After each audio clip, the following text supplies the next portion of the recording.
The Senate race in Minnesota continues to tighten, and the recount hasn't even started yet. Republican incumbent Norm Coleman was up by 725 votes on Election Day, but his lead has now shrunk to just 204. Some are speculating that voter fraud is at play, and so is Coleman and former funny man Al Franken prepare for a recount. Is the GOP in real danger of losing yet another Senate seat? Joining us now is attorney and founder of the Powerline website, John Hinderaker, and former Clinton advisor Lanny Davis. Lanny, what's going on here? I mean, we've reduced what was a 500-vote margin to 2-something without even a recount. Yeah, I don't get what the controversy is, but I'm sure that we'll find a way to find one. Even my counterpart tonight has on his blog indicated that one of the biggest places where 100 votes were gained was a legitimate change. There are mistakes made in reporting in on election night. We have a .007 difference out of 2.9 million votes with a machine error rate of 0.9%. So the difference between these two is less than the error rate of the machine. So the recount is obviously required under Minnesota law, yeah. And we expect Al Franken is actually going to win this thing because Minneapolis, which is an area of strength, there are a lot of undervotes where people voted for president, but somehow the votes for Senate didn't register. John, what's odd here is that many of the problems happen to be confined to 2 or 3 precincts. So what confidence does that give us in the rest of the electoral process? Well, let me just make the comment that it's true that human error occurs and machine error occurs, but those are random. And the corrections we've had, so-called corrections in the vote totals, have not been random. They've almost all favored Al Franken. And a big problem here is lack of transparency. The biggest addition to Al Franken's vote total came from Two Harbors, Minnesota, small town up on the north shore of Lake Superior. 254 votes suddenly appeared for Al Franken after the election was over. Now, the Coleman campaign has asked both the Secretary of State's office and the Democratic officials in St. Louis County, what happened? What are those 254 votes? Where did they come from? Why did you make the change? And so far, they have not been able to get any answer.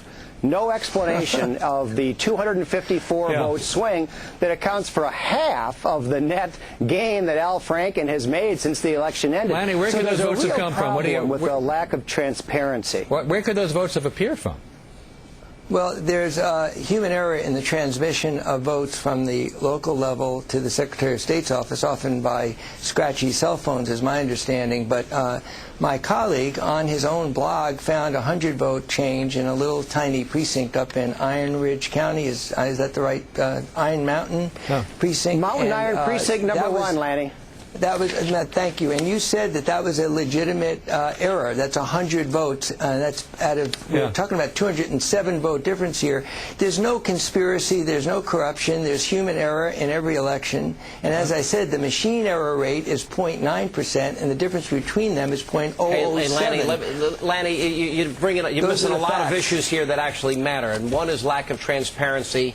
Another is the lack of uniform standards for protecting of the ballots. We have an issue of ballots showing up in a car somewhere and then they're going to be counted. Where were these ballots before?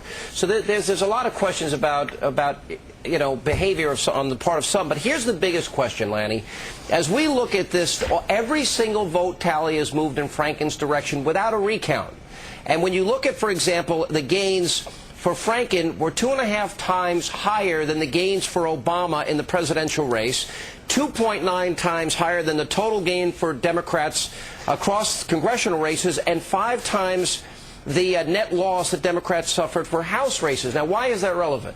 That's relevant because he's way outperforming with these new votes what the standard has been throughout the state, which means that there's a likelihood of funny business going on, is my interpretation.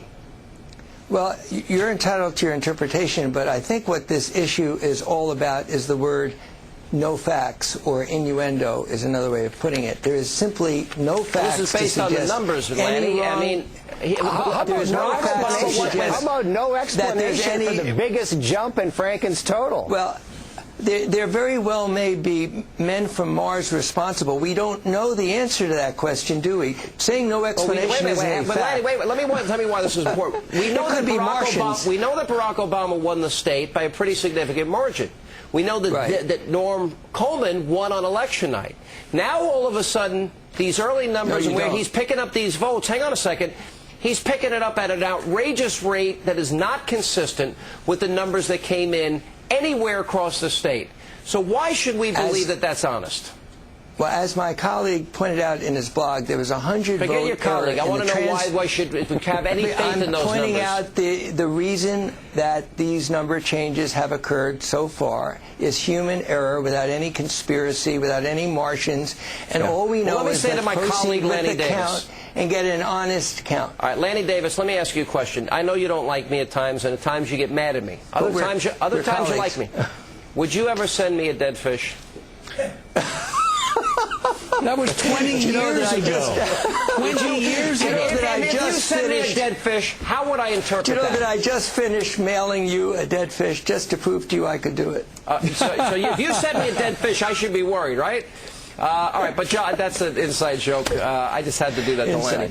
But this is serious in as much. Now are there going to be uniform standards to protect all the ballots? And what about these ballots that are showing up, John, in a car?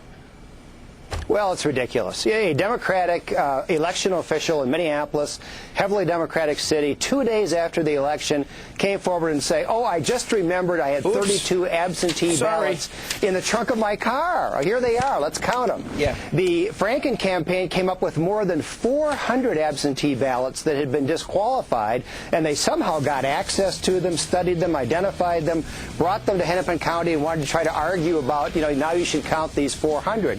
So it's a big problem, and Republicans are very concerned that the election could be stolen. It sounds to me like they're trying to steal it. It is not a but big we're going to follow. We got to take a break. human We'll come error. back. And by the way, don't send me any fish. We'll come back. Pastor Rick Warren is going to join us next. Straight ahead.